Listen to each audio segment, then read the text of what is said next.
Hi everyone, in this video I'm going to let you know how you can trade Forex in Metatrader 5. So to trade Forex in Metatrader 5, you just have to follow the steps. First thing, you need to start off by creating a real account, and when you are done creating a real account and verified your account, you'll be taken to the home page.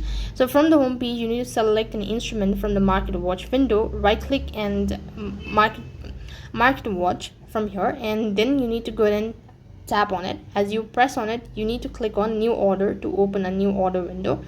So when you have actually done this, then you need to go ahead and choose a size, volume, all of that by going to this tab. And when you've actually done that, then click the sell button by the market or buy button by the market located right at the bottom. Review the terms and condition, enter all of the details and confirm your transaction, and you'll have successfully traded Forex in Metatrader 5. So by following the steps, you should have successfully traded Forex in Metatrader 5. That's all for this video.